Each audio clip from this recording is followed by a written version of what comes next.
I remember the day our daughter was born like it was yesterday. The sterile hospital smell, the fluorescent lights that made everything look washed out, and Emily's hand gripping mine so tightly I thought my fingers might break.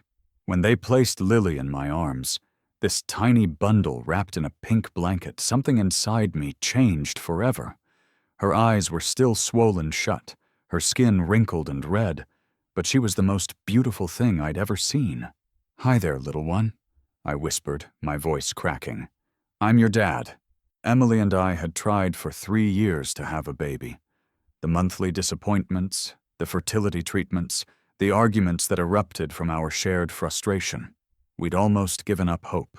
So when Emily finally got pregnant, it felt like the universe had finally decided to smile on us. We painted the nursery together on weekends, a soft yellow that caught the morning sun. I installed the crib myself, triple-checking every screw. At night, I'd press my hand against Emily's growing belly, feeling the flutter of tiny kicks that made everything real. The pregnancy wasn't easy. Emily had severe morning sickness that lasted well into her second trimester.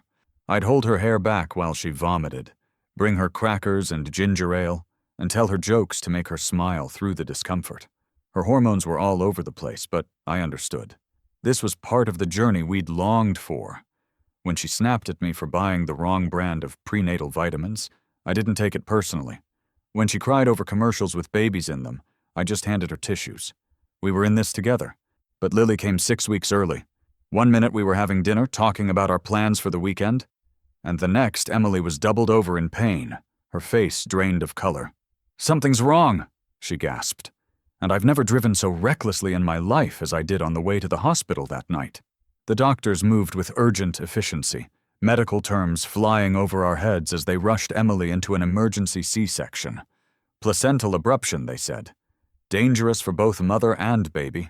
I've never felt as helpless as I did pacing that waiting room, praying to a God I wasn't sure I believed in. When the doctor finally emerged, his face was grim. "Your daughter is alive," he said. "But she's very premature. The next 72 hours will be critical." They let me see her briefly in the NICU. This impossibly small creature surrounded by machines that beeped and hummed, keeping her alive. Tubes and wires connected to her translucent skin. I couldn't even hold her. I could only press my finger gently against her tiny hand, marveling at how her entire palm was smaller than my fingertip. Emily recovered quickly from the surgery, physically at least. Emotionally, she seemed distant, almost detached. I chalked it up to the trauma, to postpartum hormones, to the fear that gripped us both as our daughter fought for her life. While I spent every possible moment at the hospital, Emily started going home earlier and earlier. "I need to rest," she'd say. "The hospital chairs hurt my back." I didn't question it. Everyone copes with trauma differently, I told myself. The hospital became my second home. I learned the names of all the NICU nurses, memorized Lily's medication schedule, celebrated every small victory like she'd won an Olympic medal. When she gained an ounce, when she could breathe for 10 minutes without assistance, when she first opened her eyes and seemed to focus on my face, I sang to her, read her stories, told her about all the things we'd do together when she was strong enough to come home. "You're a natural," Sandra, the night nurse, told me one evening as I carefully changed Lily's impossibly tiny diaper. "Some dads are afraid to touch them when they're this small, but not you." I smiled, but inside I was terrified. What if I hurt her? What if the machines started beeping an alarm? What if she stopped breathing while I was holding her? But I pushed through the fear because she needed me, because I was her father, because from the moment I saw her, I knew I would walk through fire to keep her safe. Emily visited less and less as the days stretched into weeks. "Work is demanding right now," she'd say. "I need to save my leave for when she comes home." It made sense, logically. One of us needed to keep our jobs, our health insurance, but a small voice in the back of my mind whispered that something wasn't right. I silenced it. We were both under unimaginable stress. We were just coping differently. That's what I told myself anyway, as I sat alone beside our daughter's incubator night after night, willing her to live, to grow, to thrive. 27 days. That's how long Lily had been fighting for her life in that NICU. 27 days of touch-and-go moments where the doctors would rush in, their faces tense, and I'd be ushered out to the hallway, pacing and praying. 27 days of small victories and devastating setbacks.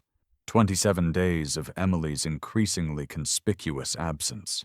That morning had started like any other.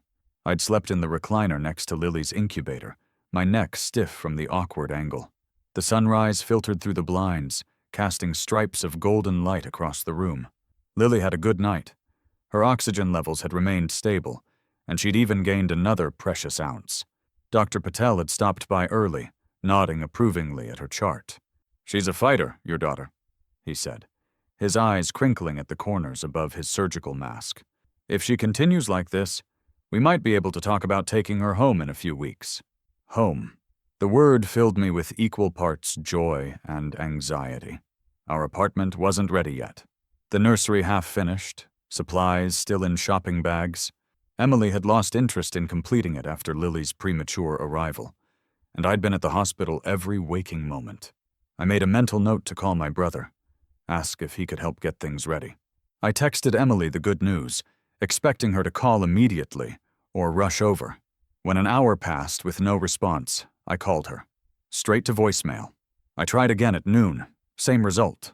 By 3 in the afternoon, worry had begun to gnaw at my stomach. This wasn't like her. Even with her increasing distance, she always answered my calls eventually, especially when they concerned Lily. At 4, I finally received a text. "Great news about Lily. Tied up with work. We'll try to stop by tonight?" The message felt perfunctory, almost cold. No exclamation points, no emojis, none of the warmth that used to characterize her communications. "Mr. Connor?" Sandra, the night nurse who'd just started her shift, approached with an iPad in hand. "We need to update some insurance information for Lily. Usually we'd go through the hospital's financial services, but since you're here..." I nodded, grateful for the distraction from my spiraling thoughts about Emily. Sandra handed me the iPad, already open to a form with our insurance details. As I scrolled through, verifying information, a notification banner appeared at the top of the screen, a social media alert from one of Emily's friends. "Epic night at Club Azure. The party doesn't stop. At Emily Connor living her best life." My finger froze mid-scroll. Club Azure? Emily was at a nightclub? While our daughter fought for her life? I must have misunderstood. There had to be a reasonable explanation. Maybe it was an old photo that her friend had just posted. Maybe Emily had briefly stopped by to see a colleague. Maybe it wasn't even the right Emily Connor. With trembling fingers, I opened the browser and navigated to the social media site. Emily's friend's profile was public. I scrolled down to find the post from just 2 hours ago, and there she was, my wife, the mother of our critically ill newborn, dressed in a skin-tight red dress I'd never seen before, drink in hand, head thrown back in laughter on a crowded dance floor. The timestamp on the photo was unmistakable. 2:17 p.m. today. The room seemed to tilt sideways. I gripped the edge of Lily's incubator to steady myself, my chest constricted, making each breath painful. This couldn't be happening. Not now. Not with everything we were going through. There had to be an explanation. I scrolled through more photos. Emily doing shots at the bar. Emily with her arm around a tall man I didn't recognize. Emily looking carefree, radiant, happier than I'd seen her in months. No trace of the worried mother whose child clung to life just miles away. "Mr. Connor, are you okay? You've gone pale." Sandra's concerned voice seemed to come from far away. I handed her back the iPad, my movements mechanical. "I'm fine," I lied. "Just tired. Listen, I need to step out for a bit. Can you keep an extra eye on Lily?" Sandra's face softened with understanding. "Of course, you've been here non-stop. Go get some fresh air, maybe some decent food. We'll take good care of your little girl." I nodded, unable to form words past the lump in my throat. I leaned down to Lily's incubator, pressing my palm against the clear plastic. "Daddy will be back soon, sweetheart," I whispered. "I promise." The drive to Club Azure was a blur. Traffic lights, other cars, pedestrians, all seemed like distant, unimportant details. My mind replayed images of Emily laughing, drinking, dancing, while just this morning I'd been watching our daughter struggle to breathe on her own. The contradiction was so severe it felt physically painful, like someone had reached into my chest and was slowly twisting my heart. The club's neon sign buzzed in the late afternoon sun, looking garish and out of place. The bouncer eyed me suspiciously. A disheveled man in rumpled clothes who clearly hadn't showered in days, with the distinct smell of hospital disinfectant clinging to me. I pulled out my ID and paid the cover charge, not even registering the amount. The bass hit me like a physical force as I stepped inside. The darkness disorienting after the bright daylight. Bodies writhed on the dance floor. Cocktails glowed under black lights, and laughter competed with the pounding music. How could anyone be celebrating anything in a world where my daughter might not survive the night? And then I saw her, in the VIP section, surrounded by people I vaguely recognized as her work friends. Emily, my wife, the woman I'd held while she cried about our fertility struggles, the woman whose hand I'd held through every doctor's appointment, the woman who'd promised to love our child unconditionally, now laughing as she fed a strawberry to a man whose hand rested comfortably on her thigh. My world, already fragile from weeks of fear and exhaustion, shattered completely. The club's strobe lights pulsed in rhythm with my heartbeat as I stood frozen, watching Emily throw her head back in laughter at something the man whispered in her ear. Her hand rested on his chest with casual intimacy. She looked carefree, radiant, a complete stranger to the woman who had shuffled around our apartment in sweatpants, claiming exhaustion and depression over our daughter's condition. My legs carried me forward before my brain could process a plan. Bodies parted before me on the dance floor, perhaps sensing the dangerous energy radiating from my rigid posture. I reached the velvet rope separating the VIP section just as Emily leaned in toward the man, her lips brushing his ear. The bouncer stepped forward, a mountain of muscle in a tight black t-shirt. "VIP only," he grunted. "That's my wife," I said, my voice sounding strange and distant to my own ears. He looked skeptical, glancing from my disheveled appearance to the glamorous woman behind him. "Sure, buddy, move along." Something in my expression must have changed, because he took a half step back. "She's the mother of my newborn daughter," I said, each word precise and cutting. "Our baby is in the NICU fighting for her life while she's—" I couldn't finish the sentence. Recognition flickered in the bouncer's eyes. Perhaps he was a father too. Perhaps he simply recognized genuine pain when he saw it. Whatever the reason, he hesitated, then stepped aside with a slight nod. Emily didn't notice me at first. I stood there watching her.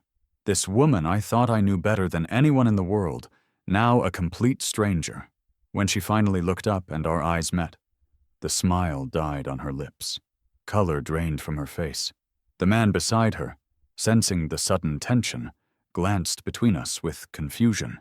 "James," she said, my name like a question in her mouth. "What are you doing here?" The absurdity of her question, as if I were the one out of place, ignited something molten in my chest. "What am I doing here?" I repeated, my voice dangerously quiet. "Our daughter has been fighting for her life for 27 days. 27 days, Emily. And you're here, partying?" Her friends fell silent, exchanging uncomfortable glances. The music continued to thump around us, an obscene soundtrack to this moment of collapse. "You don't understand," Emily began, standing up and smoothing her dress, a dress I'd never seen before. "I just needed a break. One afternoon to feel normal again, to not think about hospitals and machines and—" "A break?" The words tasted bitter. "Lily doesn't get a break from fighting to breathe every minute of every day. I don't get a break from watching our child struggle to survive. But you needed a break? To do what, exactly? To drink champagne and flirt with this guy?" The man beside her stood now, reaching for my shoulder. "Look, man, I think you've got the wrong idea." I shrugged his hand off violently. "Don't touch me. Don't even speak to me." I turned back to Emily, whose face had hardened into something defensive and unfamiliar. Dr. Patel said Lily might be able to come home soon. I texted you hours ago. Did you even read it? Do you even care?" "Of course I care," Emily snapped, but her eyes darted away from mine. "This isn't fair. You don't know what it's like for me." "What it's like for you?" Incredulity made my voice rise. "Tell me, Emily, what exactly is so difficult about your life right now? Because from where I'm standing, it looks like you're having a great time while I sit alone in that hospital, praying our daughter makes it through another night." People were staring now. The spectacle of our disintegrating marriage providing entertainment far more engaging than the DJ. Emily noticed too, her cheeks flushing with embarrassment. "Can we not do this here?" she hissed, grabbing her purse. "Let's go outside and talk like adults." "Like adults?" I laughed, a harsh sound devoid of humor. Adults don't abandon their critically ill newborns to party with strangers. Adults don't lie about working when they're actually getting drunk at 2 in the afternoon. The man beside her stepped forward again, his jaw set. "You need to calm down and watch how you speak to her." Something inside me snapped. All the fear, exhaustion, and loneliness of the past month crystallized into a single moment of perfect clarity. I looked at this man, tall, well-dressed, confident, defending a woman he barely knew, a woman who had made vows to me, a woman who had abandoned our child. "Do you know who she is?" I asked him quietly. "Did she tell you she has a daughter born 6 weeks premature who's fighting for her life in the NICU? Did she mention she has a husband who's been sleeping in a hospital chair for nearly a month while she tells him she's working? Did she show you pictures of our baby who weighs less than 5 pounds and has tubes helping her breathe?" His expression faltered, eyes sliding to Emily, who was now staring at the floor, knuckles white around her clutched purse. "James, please," she whispered. "Not like this." But I couldn't stop. The truth poured out of me like blood from a wound. For weeks, I've been making excuses for you, telling myself you were traumatized, that you were coping differently, that you needed space. I defended you to the nurses who asked where you were. I lied to the doctors who wondered why Lily's mother wasn't there for rounds. My voice broke. I've been such a fool. Emily reached for my arm. "Let's go home. We can talk there. I can explain." I jerked away from her touch, as if burned. "Home? Where is home, Emily? Because for me it's in that hospital room with our daughter. The daughter you couldn't be bothered to visit more than twice this week." "That's not fair." Tears welled in her eyes now, but they couldn't touch the ice forming around my heart.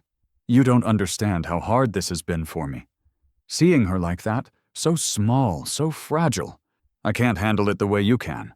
"Hard for you," I echoed, disbelief coloring every syllable. "Our daughter almost died. She still might.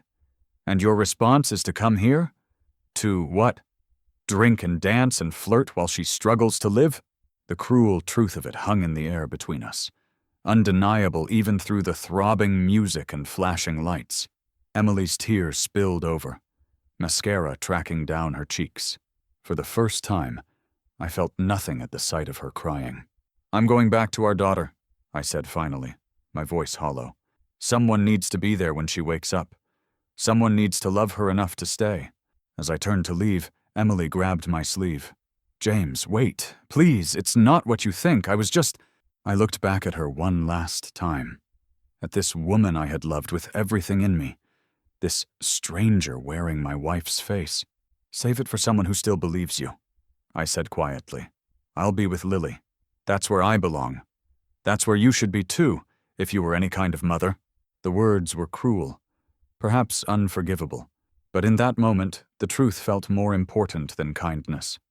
I walked away, leaving her standing there surrounded by strangers, her carefully constructed facade crumbling around her. Outside, the evening air hit my lungs like the first real breath I'd taken in hours. The weight of what had just happened, what it meant for our future, threatened to crush me. But one thought remained crystal clear. Lily needed me, and I could not, fail her the way her mother had. The hospital corridor stretched before me, antiseptic and familiar as I made my way back to the NICU. My confrontation with Emily replayed in my mind on an endless loop. Her shocked face, the stranger's protective stance, the utter disconnect between the life and death reality of our daughter's situation and the frivolous scene I'd walked into. Each step felt heavy, weighted with the knowledge that nothing would ever be the same again. Sandra looked up from her station as I badged in, concern etching lines around her eyes. "That was quick," she said. "Everything okay?" I managed a tight smile that felt more like a grimace. "Fine. How's Lily doing?" Sandra's gaze lingered on me a moment too long, taking in my reddened eyes, the rigid set of my shoulders. "She's been perfect. Actually took 15 milliliters from the bottle about an hour ago." Pride momentarily displaced the anger and hurt. 15 milliliters might seem insignificant to most, but for Lily, it represented a major milestone. "That's my girl," I whispered, moving toward her incubator. There she was, my daughter. So impossibly small, yet so remarkably resilient. Her chest rose and fell with rhythmic determination, tiny fingers curled into fists against the soft blanket beneath her. I placed my hand against the clear plastic, as close to touching her as I could get without disturbing the sterile environment. "Daddy's back, sweetheart," I murmured. "I'm not going anywhere." The truth of those words settled into my bones. I wasn't going anywhere. Not tonight, not tomorrow, not ever. Whatever happened between Emily and me, whatever fallout came from this afternoon's revelation, my place was here, with this perfect, fighting little person who had my nose and Emily's chin. Emily? The thought of her name sent a fresh wave of pain crashing through me. How had we come to this? When had she changed so fundamentally? Or had she always been this person, and I'd been too blinded by love to see it? The questions circled like vultures, offering no peace, no resolution. My phone vibrated in my pocket. A text from Emily. "Coming to hospital. We need to talk." I stared at the screen, a bitter laugh escaping me. Now she was coming to the hospital? Now that she'd been caught, exposed? What could she possibly say that would justify her actions? What explanation could erase the image of her feeding that stranger strawberries while our daughter fought for each breath? "Mr. Connor?" Dr. Patel appeared beside me, clipboard in hand. "Do you have a moment?" I pocketed my phone, grateful for the interruption. Of course. He led me to the small consultation room adjacent to the NICU, a space I'd come to dread as it was usually reserved for difficult conversations. My heart rate accelerated. "Is something wrong with Lily?" No, he assured me quickly. "Quite the opposite, actually. Lily's progress has been remarkable, especially in the last week. Her lungs are maturing well, she's maintaining her body temperature, and she's beginning to feed orally." He smiled, the expression transforming his usually serious face. "What I'm saying, Mr. Connor, is that we're beginning to discuss discharge plans." Discharge? The word seemed foreign, impossible. "You mean, taking her home?" Dr. Patel nodded. "Not immediately. We're looking at another week, possibly 2, depending on how she continues to progress. But yes, it's time to start preparing for Lily to go home." Home. The concept was both thrilling and terrifying. Home meant no more sleeping in uncomfortable recliners, no more beeping monitors, no more round-the-clock medical supervision. But home also meant facing the wreckage of my marriage, confronting Emily in the space we had once shared so happily, navigating the new reality of our fractured family. That's wonderful news," I managed, emotions warring within me. Dr. Patel studied me, his experienced eyes missing nothing. "James," he said, using my first name for, perhaps, the first time. "I've been doing this for 20 years. I've seen families torn apart by the stress of having a child in the NICU. It's not uncommon for parents to cope in very different ways." I stiffened. Had he somehow heard about Emily? About what had happened today? "What I'm saying," he continued gently, "is that Lily is going to need both her parents to be as healthy mentally and emotionally as possible when she comes home. She's going to require around-the-clock care for some time. Feeding every 2 hours. Monitoring her breathing and temperature. It's exhausting under normal circumstances, let alone after what you've both been through." I nodded mechanically, not trusting myself to speak. Both her parents. As if that were still a functioning unit, a team. Have you and your wife discussed how you'll handle the transition home? Will you have help? Family members? Friends? The question hung in the air. Innocent, yet impossibly loaded. How could I explain that just hours ago I'd discovered my wife was living a double life, while our daughter struggled to survive? That the carefully laid plans we'd made during pregnancy, Emily taking extended leave, my mother flying in to help for the first month, now seemed like artifacts from another lifetime? We're figuring that out, I said finally. Dr. Patel seemed to sense the undercurrents, the things left unsaid. I understand. It's a lot to process. We'll have a discharge coordinator meet with you both to go over everything in detail before Lily goes home. Both. The word again, a reminder of what should have been, what wasn't. Thank you, doctor. I stood, needing to escape this conversation, to return to Lily's side where things were simpler, clearer. Back at the incubator, I sank into the familiar recliner, exhaustion crashing over me in waves. The events of the day, the emotional confrontation, the shocking news about Lily's impending discharge, it was too much to process. I closed my eyes, just for a moment, seeking a brief respite from the chaos. I must have dozed off because the next thing I knew, a soft voice was saying my name. I opened my eyes to find Emily standing on the other side of Lily's incubator, her face scrubbed clean of makeup, her glamorous outfit replaced by jeans and a sweater. Gone was the carefree party girl from the club. In her place stood a woman who looked as if she carried the weight of the world on her shoulders. "We need to talk," she said, her voice barely audible over the hum of the machines. I straightened in the chair, instantly alert, instantly guarded. "There's nothing to talk about. James, please, just listen. What you saw today?" "What I saw today was the truth." I cut her off, keeping my voice low for Lily's sake. After weeks of lies, I finally saw the truth, and I can't unsee it, Emily. I can't pretend it didn't happen. Her eyes filled with tears. "I know what it looked like, but you don't understand. These past few weeks have been impossible. I've been falling apart, and no one noticed. Not even you." The accusation stung, unfair and manipulative. "Don't you dare turn this around on me. I've been here, Emily. Every day, every night. I've been right here with our daughter while you were—" "Where exactly? Working? That's what you told me. That's what you let me believe." I couldn't handle it. The words burst from her like they'd been trapped inside too long. Seeing her like this, so small, so fragile, each time I came here, it felt like my heart was being ripped out. I couldn't breathe, couldn't think. And you? She gestured at me, at my calm presence beside the incubator. You were so strong, so certain, like you were born to be her father, while I felt like I was failing at being her mother before she even came home. I stared at her, searching for the woman I'd fallen in love with, the woman who had talked endlessly about the family we would build together. So your solution was to go clubbing? To drink and flirt while she fought to breathe? Emily flinched as if I'd slapped her. I know it was wrong. I know it looks terrible. But I wasn't thinking clearly. Rachel invited me for just one drink to take my mind off things, and one drink turned into many, and suddenly I was pretending to be someone else, someone whose life wasn't falling apart, someone who didn't have a tiny baby hooked up to machines. Fresh tears spilled down her cheeks. I hate myself for it.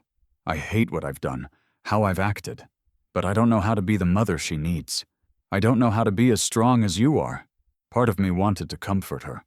The instinct to protect her still ingrained despite everything. But a larger part remained cold, unmoved by the tears I once would have done anything to stop. Lily is coming home soon, I said finally. Dr. Patel just told me, a week, maybe 2. Emily's eyes widened. Already? But she's so small. She's strong, stronger than either of us realized. I looked down at our daughter, this miracle who had defied odds from her first breath. The question is, are you going to be there for her? Really be there, Emily, because she deserves better than a mother who disappears when things get hard. The words hung between us, harsh but necessary. Emily's shoulders slumped, the fight seemingly draining out of her. I want to be, she whispered. I want to be the mother she deserves. I just don't know if I can. At least it was honest. Perhaps the first completely honest thing she'd said in weeks. Then figure it out, I said, turning back to Lily, because I'll be taking her home, with or without you. The next morning dawned with the peculiar clarity that sometimes follows emotional devastation. I woke in the hospital recliner, my neck stiff, my thoughts unexpectedly ordered. Emily had left shortly after our confrontation, her tear-streaked face haunting me as she walked away. I'd sat with Lily for hours afterward, whispering promises into the quiet NICU night, that I would protect her, that I would be enough for her, that she would never feel abandoned, even if her mother couldn't be what she needed. Now, in the gentle morning light filtering through the hospital blinds, I studied my daughter's face as I changed her tiny diaper, a task that had terrified me weeks ago, and now felt as natural as breathing. Her eyes, once perpetually closed, now opened more frequently, dark blue and curious. Today they fixated on my face as I leaned over her, a flash of recognition that sent warmth blooming through my chest. "Good morning, beautiful girl," I murmured, carefully securing the impossibly small diaper. "Daddy's got you." Sandra appeared at my side, her shift nearly over. "You're getting pretty good at that," she observed with a tired smile. "Ready to try feeding her?" I nodded, settling back into the recliner as Sandra carefully lifted Lily from the incubator, mindful of the various tubes and wires still attached to her. The weight of my daughter in my arms, still so light, so fragile, never failed to humble me. Sandra handed me the tiny bottle of breast milk that Emily had pumped during her pregnancy and frozen for this purpose, one of the few maternal acts she had managed to complete before our world imploded. Lily's mouth worked inefficiently at first, more milk dribbling down her chin than making it into her stomach. But we were patient, she and I, working together in a dance of trial and error until she found her rhythm. 10 milliliters, 15, 20, each swallow a victory against the prematurity that had tried to claim her. "Look at that," Sandra beamed. "She's a champion today." Pride swelled within me, momentarily eclipsing the grief that had taken up residence in my chest. "That's because she knows she's going home soon," I said, gently wiping milk from Lily's chin. "Don't you, sweetheart? You're getting ready for the big world outside." The words triggered a cascade of practical concerns I had been too emotionally overwhelmed to consider until now. Home. We needed a home. The apartment I shared with Emily. Could I return there? Could I raise my daughter in a space filled with memories of betrayal and disappointment? The nursery we had started together remained half-finished. Yellow walls waiting for decorations we'd never hung. Crib assembled but missing the mattress we'd planned to buy next weekend. As if sensing my thoughts, Sandra placed a hand on my shoulder. "The discharge coordinator wants to meet with you both this afternoon. Will your wife be here?" The question, innocent, practical, scraped against raw nerves. "I'm not sure," I admitted. "But I'll be here. That's what matters." Sandra's expression softened with understanding. "James," she said gently, "I've been doing this job for 15 years. I've seen every kind of family situation you can imagine. Whatever's happening between you and Emily, Lily is lucky to have a father who hasn't left her side for a moment."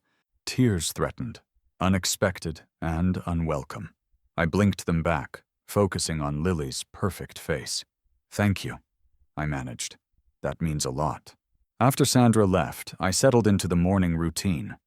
Kangaroo care with Lily against my bare chest, reading aloud from the children's books I'd brought, talking to her about anything and everything. My phone remained silent. No texts from Emily, no calls. The silence spoke volumes. By noon, I had made a decision. I called my brother, Michael, the only person I'd confided in about Emily's increasingly troubling behavior over the past weeks. "I need a favor," I said when he answered. "A big one." Michael, ever reliable, didn't hesitate. "Name it." "I need to find an apartment, something I can move into immediately. Lily's coming home soon and—" I couldn't finish the sentence, emotion closing my throat. "Say no more," Michael replied, his voice steady. "I'll start looking today. You focus on my niece. I've got this. Relief washed over me. Thanks, Mike. I don't know what I'd do without you. That's what family is for, he said simply. And speaking of family, Mom's been asking if she should still come when Lily's discharged. I didn't know what to tell her. Our mother, who lived 3 states away, had been planning to stay with us for Lily's first month home. The arrangements had been made months ago, before Emily's emergency C-section, before everything fell apart. Yes, I decided on the spot. Tell her yes. I'm going to need all the help I can get. After hanging up, I turned my attention back to Lily, who had fallen asleep on my chest, her tiny fist curled against my skin. The steady rise and fall of her breathing hypnotized me, a reminder of what really mattered in this shattered landscape of my life. The discharge coordinator arrived at 3, a brisk woman with kind eyes and a folder full of information. Mr. Connor, I'm Diane. I understand Dr. Patel spoke with you about beginning discharge planning for Lily. I nodded, carefully shifting Lily back to her incubator for the meeting. Yes, he mentioned it might be a week or 2. Diane settled into the chair beside me, opening her folder. That's our current timeline, barring any setbacks. Lily has been making excellent progress. She glanced around the room. Will Mrs. Connor be joining us? There's quite a bit of information both parents should hear. The question I'd been dreading hung in the air between us. Mrs. Connor won't be joining us today, I said carefully. We're going through some personal matters, but I'll make sure she gets all the information. If Diane found this strange, she didn't show it. I understand. Family dynamics can be complicated, especially during stressful times like these. She handed me a thick packet. This contains everything you'll need to know about caring for Lily at home. Feeding schedules, medication information, signs of distress to watch for, follow-up appointments. As Diane walked me through the packet, the enormity of what lay ahead settled over me, monitoring Lily's oxygen levels, keeping track of her weight, administering the tiny doses of medication she still needed, the carefully calculated feeding schedule. It was overwhelming, especially knowing I might be facing it alone. Typically, we recommend both parents attend our discharge class, Diane continued. It covers everything from CPR to proper car seat installation. But given your circumstances, she paused, studying my face. Is there another family member who might attend with you? It helps to have a second set of hands during the demonstrations. My mother will be staying with us, I said. She'll be arriving next week. Diane nodded approvingly. Perfect. I'll schedule you both for Monday's class. She closed her folder, her expression softening. Mr. Connor, I've been doing this job for a long time. I've seen all kinds of families leave this hospital. Sometimes it's 2 parents, sometimes it's 1, sometimes it's grandparents or aunts or uncles. She leaned forward, meeting my eyes directly. What matters is that Lily goes home with someone who loves her fiercely. That's what I see when I look at you. Her words pierced the armor I'd constructed around my emotions. I swallowed hard, fighting back tears that threatened to spill. Thank you, I managed. I'm trying. And succeeding, Diane assured me, standing to leave. I'll see you on Monday. In the meantime, call me if you have any questions. She handed me her card before departing. Alone again with Lily, I leaned over her incubator, watching her tiny chest rise and fall. We're going to be okay, I whispered, more to myself than to her. Somehow, we're going to be okay. My phone buzzed with a text from Michael. Found a place. 2-bedroom in Riverside. Safe neighborhood 10 minutes from hospital. Available immediately. Want me to put down deposit? The message was accompanied by photos of a bright, clean apartment with freshly painted walls and new carpet. It looked nothing like the place I shared with Emily. No memories, no ghosts, just blank walls waiting for new beginnings. Yes, I typed back. Thank you. Another text came through seconds later. Spoken to Mom. She's changed her flight, arriving Sunday. We'll get the place set up before Lily comes home. Relief washed over me. Family. Real family. The kind that showed up, that stayed, that faced the hard things together. My brother, my mother, they would help me create the home Lily deserved, even if her own mother couldn't. The thought of Emily sent a fresh wave of pain through me. 24 hours had passed since I'd confronted her at the club, and she hadn't returned to the hospital, Hadn't called, hadn't sent more than that one text asking to talk. Her absence now seemed like its own form of answer. As evening approached, Sandra returned for her night shift, eyebrows rising when she saw me still sitting alone beside Lily's incubator. "No sign of Mrs. Connor today?" I shook my head, unable to form words around the lump in my throat. Sandra sighed, settling into her station. "You know," she said casually, "I've been watching you these past weeks. The way you talk to Lily, the way you touch her, how you've learned every aspect of her care. Some people are just natural parents, and some—" She let the thought hang, unfinished. "I never expected to be doing this alone," I admitted, the words spilling out before I could stop them. "We tried for so long to have her. Years of disappointment, treatments, hoping, and now that she's here—" "You're not alone," Sandra interrupted gently. "Look at Lily. Really look at her." I turned to the incubator where my daughter lay. Eyes open now, seemingly focused on my face, though the doctors said she couldn't see clearly yet. "She knows you. She turns toward your voice. She settles when you hold her. That's not nothing, James. That's everything." I nodded, unable to speak past the emotion clogging my throat. "Some people aren't cut out for this," Sandra continued, her voice soft but matter-of-fact. "The NICU breaks them. The stress, the fear, the uncertainty, it's too much. They run away, find distractions, anything to escape the pain." She patted my shoulder. "But others rise to it. They find strength they never knew they had. That's you, James. You found your strength." Her words, kind but unflinching, crystallized something I had been feeling but couldn't articulate. People showed you who they were in a crisis. Emily had shown me who she was, and so had I. "There's a discharge class on Monday," I said, straightening in my chair. "My mother will be here by then. We're getting a new apartment, something closer to the hospital for follow-up appointments." Sandra smiled, approval evident in her eyes. "Sounds like you have a plan." "I do," I realized, the certainty of it settling into my bones. "I really do." Just then, a commotion at the NICU entrance drew our attention. Emily stood there, arguing with the security guard, her voice rising despite the sensitive environment. "I'm her mother. You can't keep me from seeing my own daughter." The guard looked uncomfortable. "Ma'am, it's past visiting hours except for primary caregivers. Hospital policy." "I am a primary caregiver." Emily's voice cracked with emotion. "That's my baby in there." Sandra exchanged a glance with me, questioning. I nodded, too exhausted for another confrontation. "It's okay," I told the guard. "She can come in." Emily rushed toward us, her appearance shocking in its dishevelment. Her usually perfect hair hung limp around her face. Her eyes were red-rimmed and swollen. She wore what appeared to be the same clothes from yesterday, now wrinkled and stained. "James," she breathed, stopping short when she saw me. "I've been trying to call you." I pulled my phone from my pocket. 3 missed calls, all within the last hour. I'd silenced it during my meeting with Diane and forgotten to check it. "I'm sorry," she continued, her words tumbling out. "I'm so sorry. For everything. For not being here. For yesterday. For all of it." She moved closer to Lily's incubator, pressing her hand against the plastic. "I've been a terrible mother. A terrible wife." The rawness of her emotion was difficult to witness.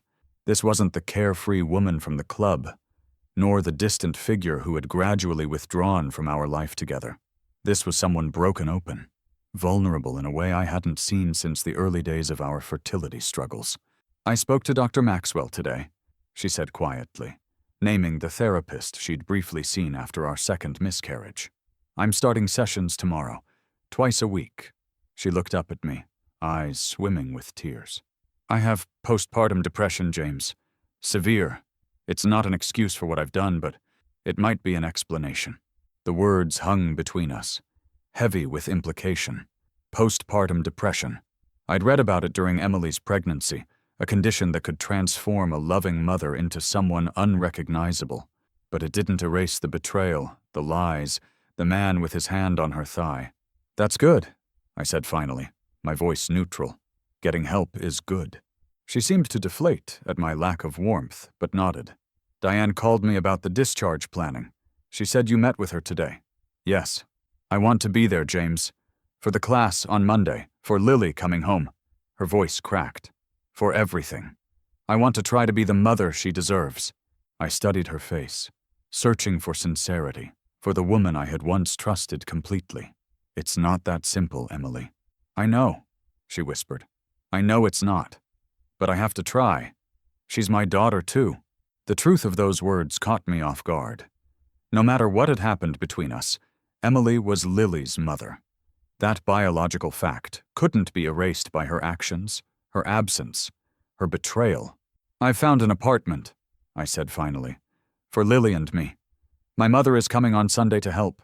Emily paled, the implications clear. You're leaving me?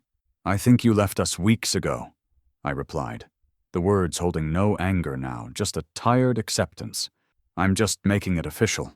Tears spilled down her cheeks. Please, James, give me a chance to make this right, to be what Lily needs, what you need. I looked down at our daughter, so innocent, so unaware of the broken world she was about to enter. What was best for her? A clean break? A fresh start with a father who had proven his devotion? Or giving her mother a chance to heal, to become the parent she had once dreamed of being? I don't know if I can trust you again, I admitted, the truth painful but necessary. But Lily deserves both her parents, if possible. If you're serious about getting help, about being present. I paused, weighing each word.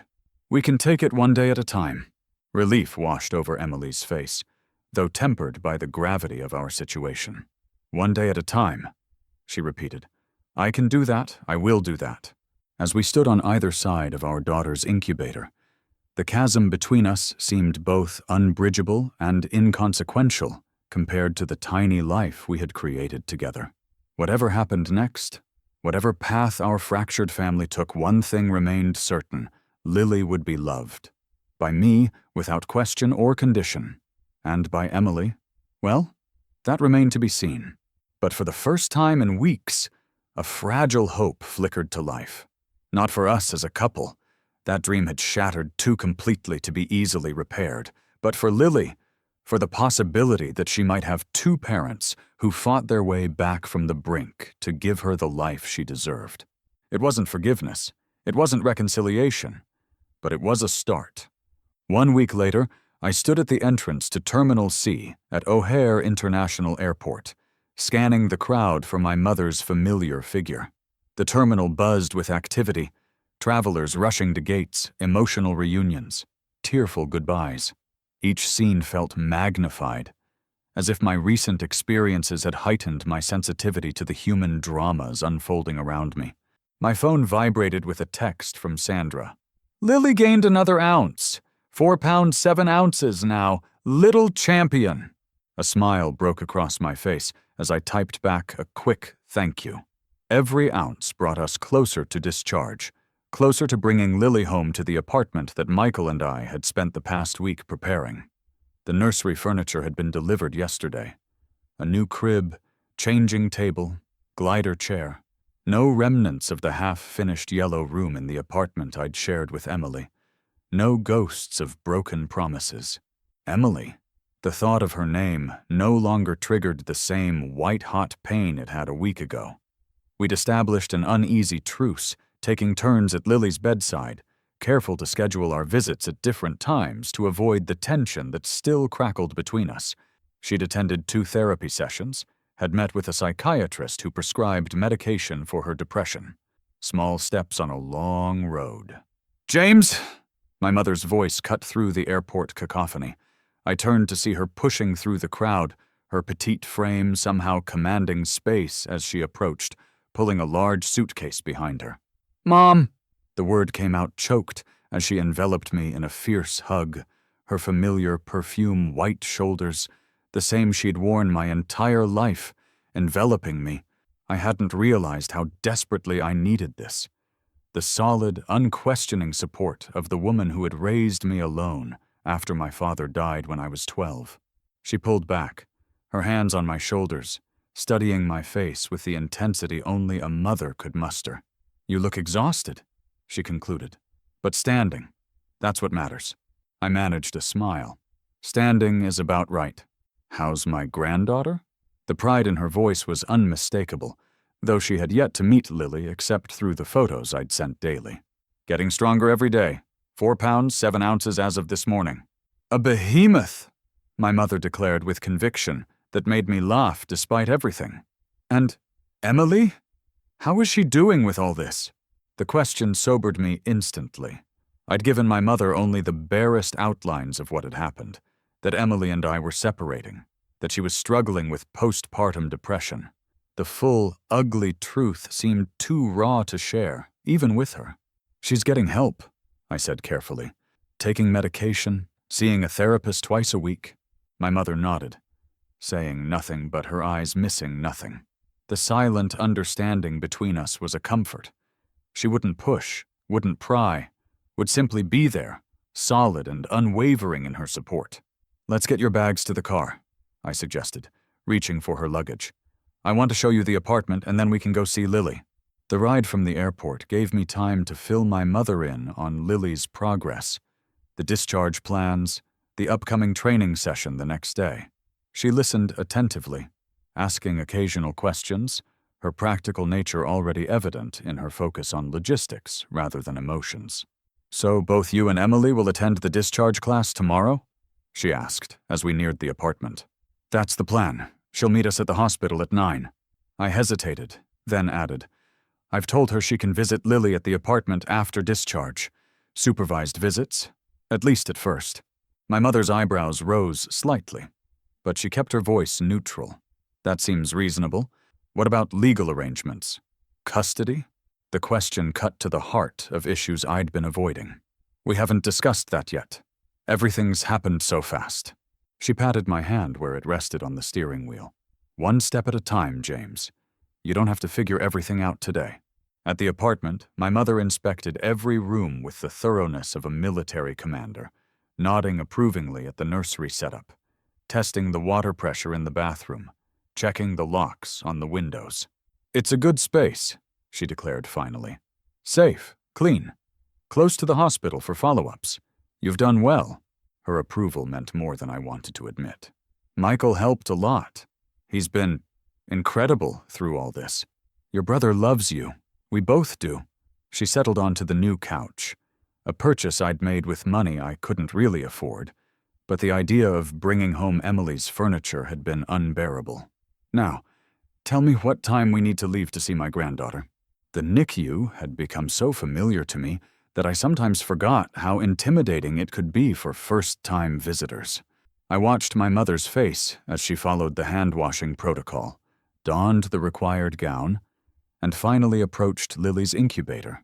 Her expression transformed from nervous anticipation to absolute wonder. Oh, James, she breathed, bending close to see Lily's tiny face. She's perfect. Would you like to hold her? Sandra asked, appearing beside us. She's stable enough for a short cuddle. My mother looked to me, questioning. I nodded encouragement, and Sandra carefully transferred Lily from the incubator to my mother's waiting arms, arranging the tubes and wires to ensure nothing disconnected. The sight of my daughter nestled against my mother's chest unleashed something primal in me, a sense of continuity, of family extending backward and forward through time. My mother, who had raised me alone after my father's death. Me, potentially facing the same challenge with Lily. The symmetry wasn't lost on me. She has your nose, my mother observed, tracing one finger gently along Lily's profile. And your father's chin. Remember that little cleft he had? She looked up at me, her eyes bright with unshed tears. He would have been so proud of you, James, so proud of how you've handled all this. The compliment struck deep, unleashing emotions I'd kept carefully contained. I don't feel like I'm handling anything, I admitted, my voice low. I'm just surviving, doing what has to be done. That's what parenting is, sweetheart, especially in the hard times. She looked back down at Lily, who had opened her eyes and seemed to be studying this new face with solemn curiosity. It's showing up. It's staying when it would be easier to run. It's putting this little person's needs above your own, even when you're broken inside. Her words resonated with painful accuracy. I just want to give her a good life, a stable home. And you will. The certainty in my mother's voice was a balm. With or without Emily, children don't need perfect circumstances. They need love, consistency, safety. You're already providing all of that. Before I could respond, movement at the NICU entrance caught my attention. Emily stood there, frozen in place as she took in the scene. My mother holding Lily, the three of us forming a family unit that didn't include her. The naked pain on her face was difficult to witness. "Emily's here," I murmured to my mother. "Earlier than expected." My mother nodded, her expression giving away nothing of what she might be feeling at the sight of the woman who had hurt her son so deeply. "Well then," she said pragmatically, "I suppose we should all get acquainted." Emily approached hesitantly, her eyes fixed on Lily rather than meeting either of our gazes. "I didn't mean to interrupt," she said softly. "I can come back later." "Nonsense," my mother replied, her tone polite but cool. "I'm Catherine Connor. You must be Emily." Emily nodded, her discomfort palpable. "Yes, it's nice to meet you, Mrs. Connor. James has told me so much about you, and he's told me very little about what's going on between you two," my mother said bluntly, causing Emily to flinch and me to stifle a groan. My mother had never been one to tiptoe around difficult subjects. "But that's between the two of you. What matters now is this little girl." Emily's eyes filled with tears. "I agree. Completely." An awkward silence fell, broken only by the steady beeping of Lily's monitors. Finally, my mother spoke again, her voice gentler. "Would you like to hold your daughter, Emily? I've had her for nearly 15 minutes, and I imagine you've been waiting all day."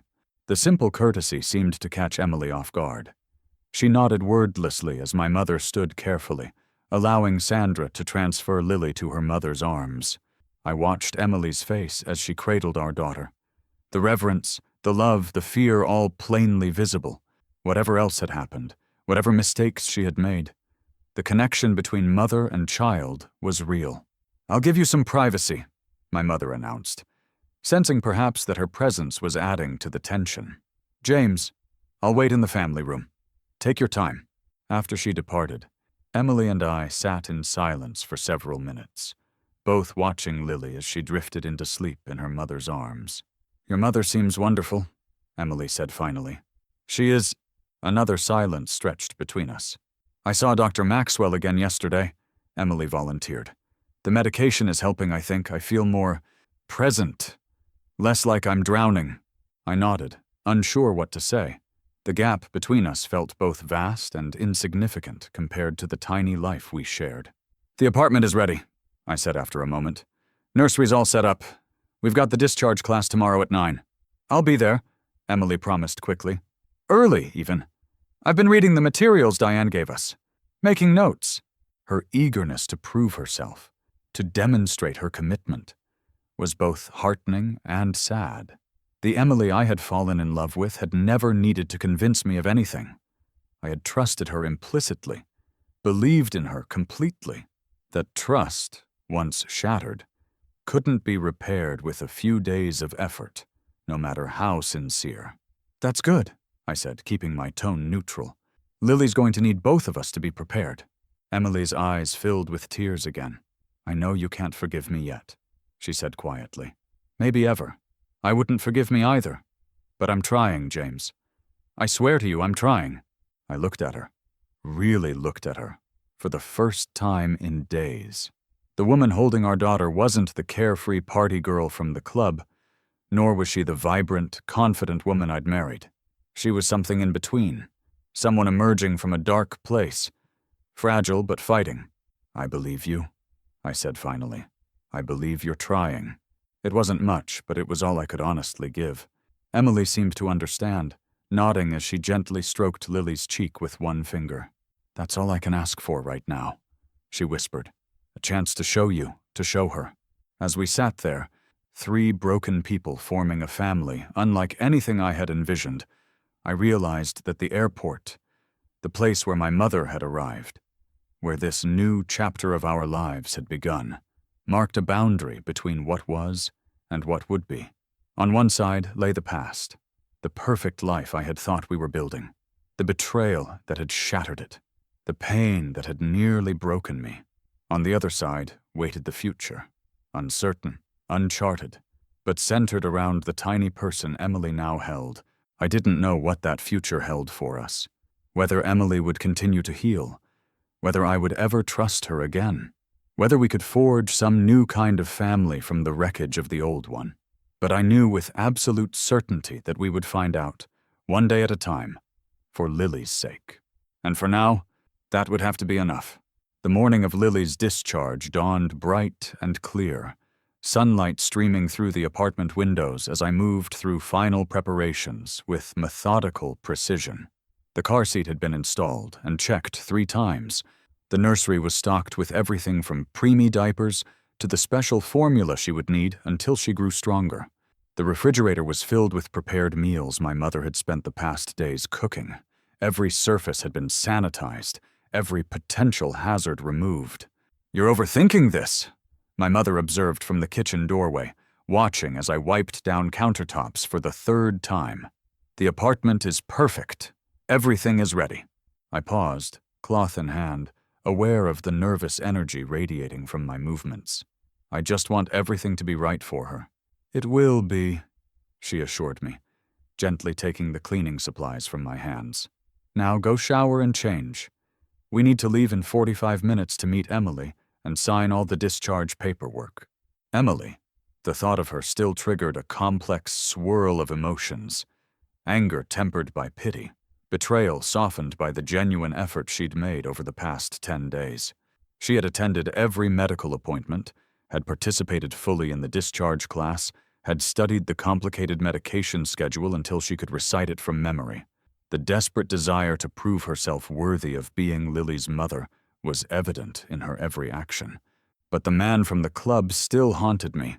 The red dress, the strawberry, the carefree laughter while our daughter fought for breath.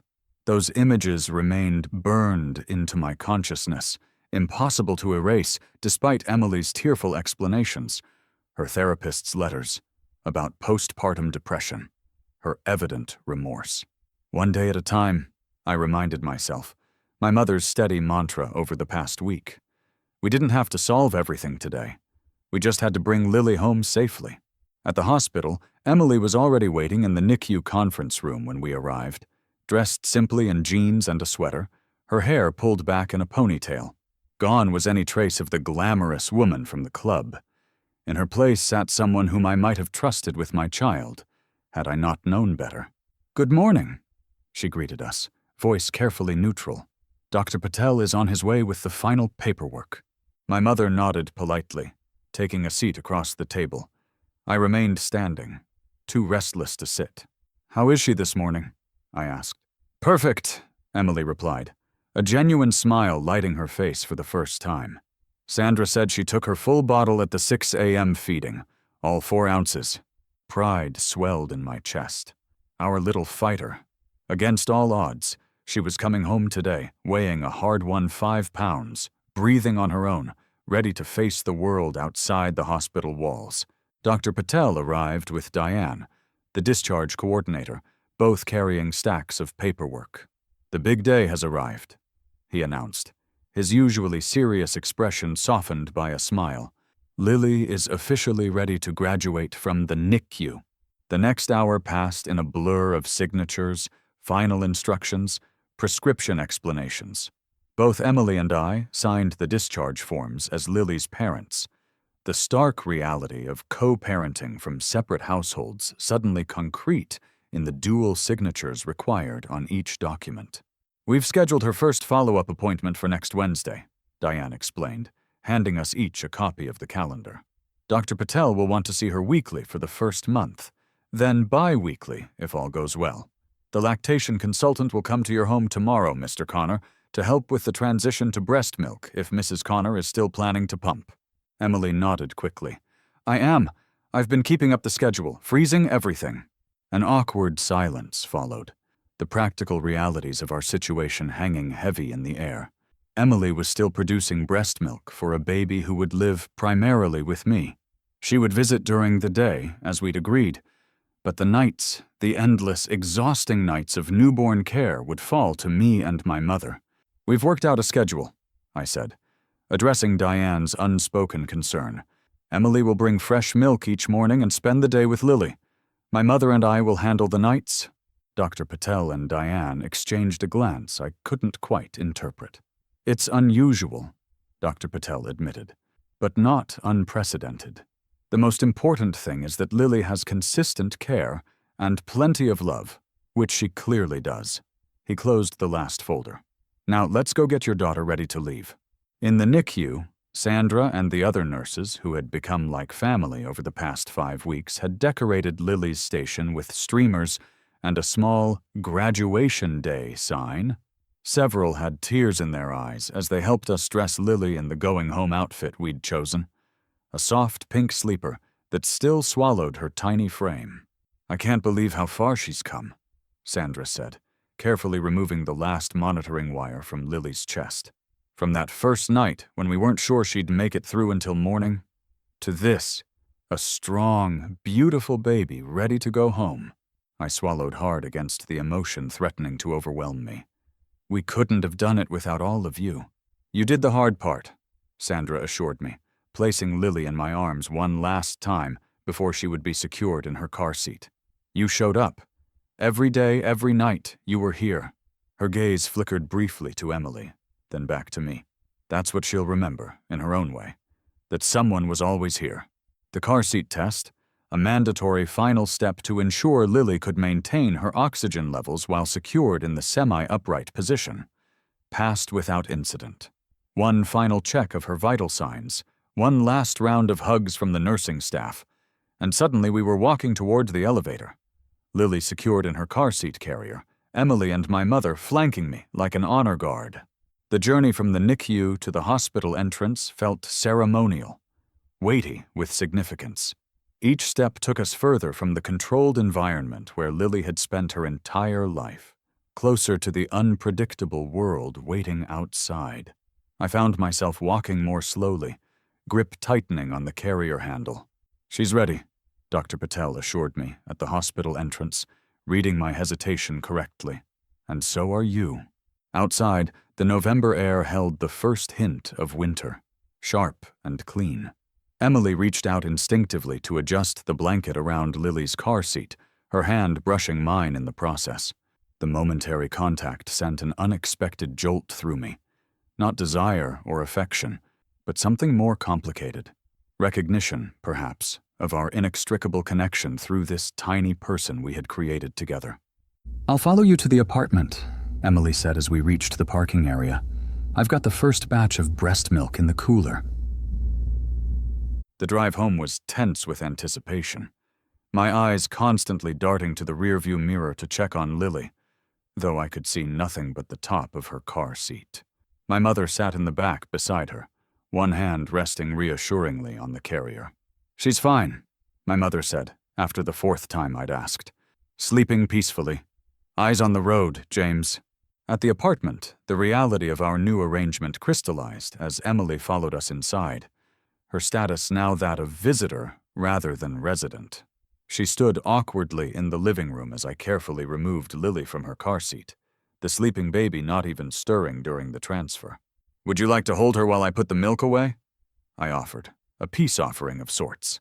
Gratitude flashed across Emily's face as she nodded, arms already extending. I placed Lily gently in her mother's embrace, watching as Emily's entire body seemed to soften, tension melting away as she gazed down at our daughter. "I'll make some tea," my mother announced, tactfully giving us a moment alone as she disappeared into the kitchen. Emily swayed slightly, the instinctive rocking motion of a mother soothing a child. "I can't believe she's finally home," she whispered. There were moments I thought this day would never come. I nodded, unable to disagree with the sentiment, while still painfully aware of how differently Emily and I had experienced those moments. While I had lived them minute by minute at Lily's bedside, Emily had been elsewhere. The thought still burned, but the fire had banked somewhat, reduced from raging inferno to smoldering coal. "I know we have a lot to figure out," Emily continued, voice still soft to avoid waking Lily. Legally, financially, everything. But I meant what I said before. I'm committed to being her mother, to being present, to putting her needs first. She looked up at me, eyes swimming with tears. I know you can't forgive what I did. I don't expect you to. But I hope, for Lily's sake, we can find a way forward. The sincere desperation in her voice reached something inside me that I'd thought had calcified beyond feeling. I want that too, I admitted. For Lily to have both her parents in her life. For us to find some kind of peace. Emily nodded, a tear slipping down her cheek. Peace, she repeated. That sounds good. Lily stirred then, tiny face scrunching as she woke, mouth opening in a perfect O of hunger. The moment between us passed as practical matters asserted themselves. The first bottle in the new apartment, changing the first diaper outside the hospital, establishing the beginnings of a routine that would carry us through the coming days and weeks. Emily stayed until evening, participating in every aspect of Lily's care with a dedication that seemed to stem from something deeper than mere atonement. When she finally prepared to leave, I walked her to the door while my mother gave Lily her last sponge bath before bedtime. Same time tomorrow? Emily asked, lingering in the doorway. Same time tomorrow, I confirmed. Bring the 9 a.m. feeding with you and we'll go from there. She nodded, hesitating as if wanting to say more but unsure how to begin. Finally, she simply said, Thank you, James, for letting me be part of this, for not shutting me out completely. You would have been justified if you had. The truth of her words hung between us. I had considered it, consulting a lawyer, seeking full custody, limiting her access to supervised visits at a family center rather than our home. The anger and hurt had driven me to research those options late at night while sitting beside Lily's incubator. But something had stopped me from taking that final step. She needs you, I said simply. And I think you need her too. Emily's eyes filled again. I do, more than I ever thought possible. She took a breath, steadying herself. And I know this isn't about me or what I need. It's about her. I promise you, James, I will never let her down again. Promises. We had made so many to each other over the years, on our wedding day, while trying to conceive, preparing for Lily's arrival. Promises that had been kept. Promises that had been broken beyond repair. One day at a time, I reminded her, echoing my mother's wisdom. That's all any of us can do. She nodded, accepting the limited commitment for what it was. Not absolution, not forgiveness, but a willingness to try, for Lily's sake, if not for our own. After Emily left, I returned to the nursery where my mother sat in the glider chair, Lily sleeping peacefully against her shoulder. You did well today, she observed quietly. Both of you. I sank onto the ottoman at her feet, suddenly exhausted now that the adrenaline of bringing Lily home had faded. Do you think I'm doing the right thing? Letting Emily be so involved? My mother considered the question seriously, her hand making slow circles on Lily's back. I think you're doing the only thing you can do right now, taking it one day at a time, watching carefully, protecting Lily while still giving her mother a chance to prove herself. And if she can't? If this is just temporary remorse that fades once the novelty wears off? My mother sighed, shifting Lily to a more comfortable position against her shoulder. Then you'll face that when it happens. But from what I've seen, Emily is genuinely trying. The postpartum depression is real.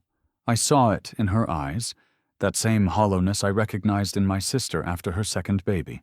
She paused, choosing her words carefully. That doesn't excuse what she did at that club. Nothing excuses betrayal. But it might explain some of her absence, her distance. I rubbed my hands over my face, exhaustion making my thoughts muddy.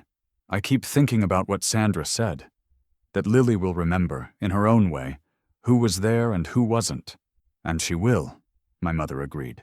But she'll also have years ahead to form new memories, to see her mother show up day after day, to experience Emily's love. She fixed me with the knowing gaze that had gotten me through every difficult moment of my childhood. Don't make any permanent decisions out of temporary pain, James. Not yet. Her wisdom, as always, penetrated the fog of hurt and confusion. Not yet, I agreed, rising to take Lily from her arms. For now we focus on tonight, her first night home. That night was a blur of 2-hour feedings, diaper changes, temperature checks. Unlike in the hospital, where nurses had handled most of the overnight care, here it was just me, sitting in the nursery glider at 3 in the morning, watching Lily's chest rise and fall as she slept after her bottle. The weight of responsibility pressed down, both terrifying and sacred. We made it, I whispered to her sleeping form. Both of us. And we are going to keep making it, one day at a time. The following weeks established a rhythm none of us could have predicted 6 weeks earlier. Emily arrived each morning at 8, insulated bag of fresh breast milk in hand, and stayed until after the 7 p.m. feeding. She attended every doctor's appointment, participated in every decision, learned alongside me how to care for our increasingly alert and responsive daughter. My mother, scheduled to stay for a month, extended her visit to 6 weeks, then to just through the holidays. Her presence provided not just practical support, but emotional ballast, the steady certainty of her love anchoring me when doubts and fears threatened to overwhelm. Emily and I circled each other carefully during those weeks. Our interactions centered entirely on Lily, our conversations limited to her care, her development, her needs. The deeper issues, what would happen long-term, whether divorce was inevitable, how custody would eventually be arranged, remained unaddressed, both of us tacitly agreeing to postpone those discussions until Lily was stronger, until we were stronger. And then came the day, exactly 1 month after Lily's homecoming, when everything shifted again.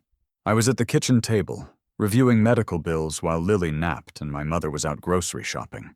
Emily had gone to her therapy appointment but was expected back within the hour. The doorbell rang. Unusual, as most visitors texted first, aware of Lily's nap schedule. Through the peephole, I saw a man I didn't recognize. Tall, well-dressed, vaguely familiar. It took me a moment to place him, and when I did, my blood ran cold. The man from the club, the one feeding Emily strawberries while our daughter fought for breath. I hesitated, unsure whether to open the door or pretend no one was home.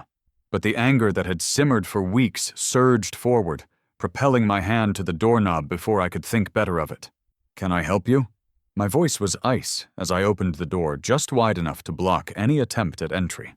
The man looked momentarily startled, clearly not expecting me.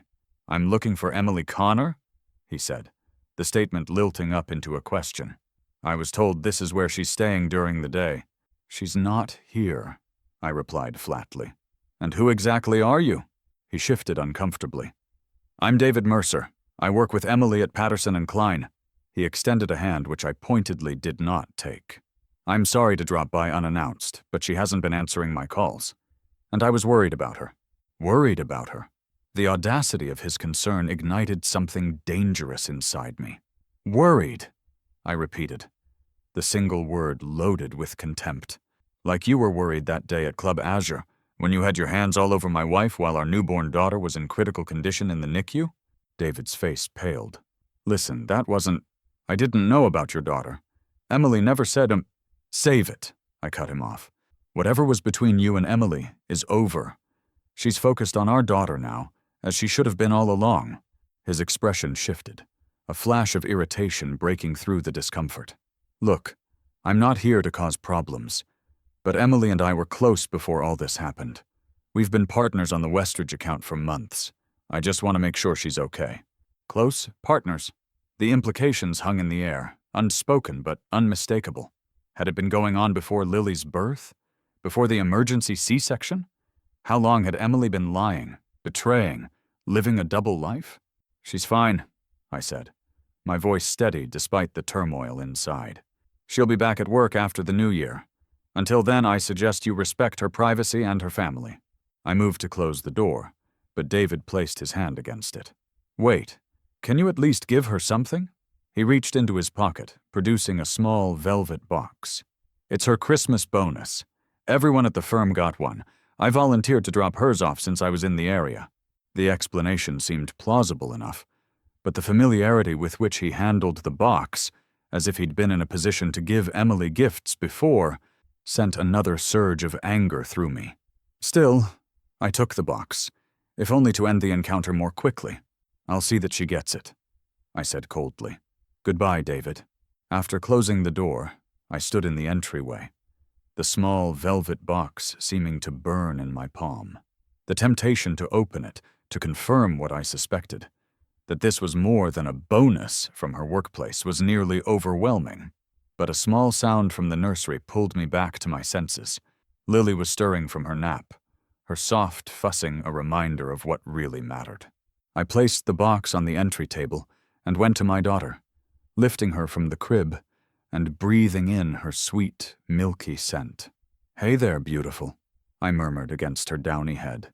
"Did you have a good nap?" Lily yawned dramatically, her tiny fists stretching above her head in a gesture that never failed to melt my heart.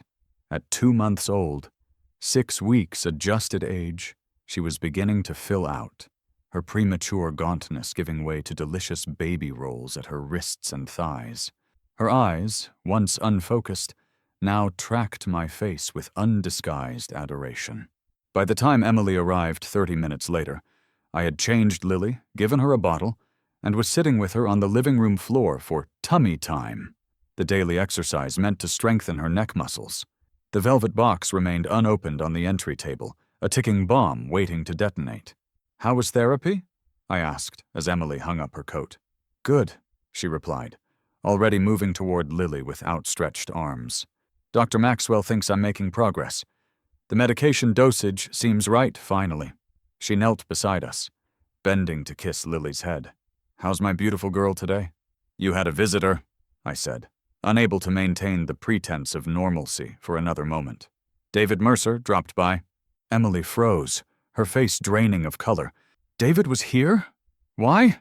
"He said he was worried about you, that you weren't answering his calls." I kept my voice deliberately even for Lily's sake, though anger pulsed beneath the surface. "He left something for you, on the table." Emily's eyes darted to the entry table, widening at the sight of the velvet box. "James, I can explain." "I think you should," I agreed, lifting Lily and placing her carefully in her swing. "I think you should explain a lot of things, starting with how long it was going on before I found you at that club." Once Lily was securely strapped in and contentedly watching the mobile above her, I turned back to Emily, whose face had crumpled into familiar lines of distress. "It wasn't what you think," she began. The same words she'd tried at the club, words that rang false then and now. "David and I are colleagues, partners on an account. That's all. Partners who feed each other strawberries, who go clubbing in the middle of the day, who give each other velvet boxes of jewelry." The questions emerged calmer than I felt, my voice controlled by the effort of not disturbing Lily. Emily sank onto the couch, hands twisting in her lap. "It wasn't an affair," she insisted. "Not physically. We never—" She trailed off, unable to complete the denial. "But emotionally?" I pressed. "The lies, Emily. The times you said you were working when you were with him. Was that happening before Lily was born?" Her silence was answer enough. My stomach churned with fresh betrayal, the progress of the past month suddenly seeming hollow, built on hidden falsehoods. "I was lonely," she whispered finally. "The pregnancy was so hard. You were so excited about the baby, and I was terrified. Sick all the time. David was just there. He listened. Made me laugh. It wasn't supposed to be anything. But it became something," I said, the pieces falling into place with sickening clarity. "And after Lily came early, after she was fighting for her life, you chose him over her. Over us." Emily covered her face with her hands. "I couldn't handle it," she repeated. The same explanation she'd offered that day at the club. Seeing her like that. So small. So fragile. I was falling apart, James. The postpartum depression, the guilt, the fear, it was crushing me. I couldn't breathe in that hospital. I needed to escape, to pretend for a few hours that none of it was happening. And David helped you pretend. The pieces continued to align. A picture emerging that was somehow both worse and more pathetic than I had imagined. He didn't know about Lily being in the NICU, did he? You didn't tell him how serious it was? She shook her head, unable to meet my eyes. I told him she was in the hospital, but that she was fine, that it was routine for premature babies. I couldn't admit to anyone how bad it really was, how close we came to losing her. The revelation should have angered me further, but instead, a strange, sad clarity washed over me. This woman, the mother of my child, the wife I had loved so completely, had been unable to face the reality of our daughter's fragile hold on life. While I had sat vigil beside Lily's incubator, counting each precious breath, Emily had constructed an elaborate fantasy world where everything was fine, where she could laugh and drink and flirt as if our daughter weren't fighting to survive just miles away. It wasn't evil. It wasn't even malicious. It was broken, damaged, sick in a way I hadn't fully comprehended until this moment. "Are you still in contact with him?" I asked, more weary than angry now. "No," Emily said quickly. "Not since that day at the club. I blocked his number, stopped responding to work emails. I've been focused only on Lily, on getting better for her." Her eyes, red-rimmed but sincere, finally met mine. "That's the truth, James. Whatever was happening before, it's over, completely over." I gestured toward the velvet box. "Then what's that?" Emily stood, moving to the entry table and opening the box with trembling fingers. Inside lay not jewelry, but a small golden key on a company keychain. "It's the key to the executive bathroom," she said, a humorless laugh escaping her. "The literal and figurative Christmas bonus for senior associates. I made partner while on maternity leave." The absurdity of it, this dramatic confrontation over a bathroom key, might have been funny in another lifetime, another reality. In this one, it felt like the final, pathetic unraveling of what had once seemed so solid, so true. "Congratulations," I said flatly. Emily closed the box, setting it back on the table with deliberate care. "I'm not going back," she said quietly. "To the firm, I've decided to resign after the new year. This is... I hadn't expected." "What? Why? You've worked toward partner for 5 years. And what does it matter now?" she asked, a new resolve in her voice. "I almost lost everything that really matters chasing that partnership. My marriage, my child, my sanity." She shook her head. "I'm not making that mistake again. I'm going to focus on Lily, on my recovery. Maybe in a year or two I'll look for something part-time, something that allows me to be present for her." I studied her face, searching for insincerity, for manipulation, for the lies I'd become accustomed to detecting. But I found only exhausted determination, the look of someone who had finally seen the true cost of their choices and was changed by the revelation. Lily began to fuss in her swing, tired of the mobile, ready for attention again. Emily moved toward her automatically, but then stopped, looking to me for permission, a new dynamic that had evolved during our careful co-parenting dance. "Go ahead," I said, the familiar rhythm asserting itself despite the fresh wounds opened by David's visit. As Emily lifted Lily, holding her close and murmuring softly against her hair, I was struck by how natural they looked together, mother and child, connected by bonds both biological and increasingly emotional. Over the past month, Emily had been unfailingly present, increasingly confident in her maternal role, genuinely devoted to our daughter's well-being. Was it enough? Could it ever be enough to erase what had happened? To rebuild what had been broken? "I don't know if I can ever trust you again," I said, giving voice to the question that had haunted me since that day at the club. "Not the way I did before." Emily nodded, not looking up from Lily's face. "I know. I wouldn't expect you to—" She brushed a gentle kiss against our daughter's forehead. "But I hope, for Lily's sake, that we can find a way forward that gives her what she needs from both of us." The echo of our conversation from a month earlier wasn't lost on me. We had been circling the same questions, the same impossible choices, since the moment I had discovered Emily's betrayal, and perhaps we would continue to circle them for months, for years to come. Two people bound forever by the precious life they had created together, yet irrevocably changed by the chasm that had opened between them. But as I watched Emily with Lily, witnessed the genuine love in her every touch, her every word, I felt something unexpected stir within me.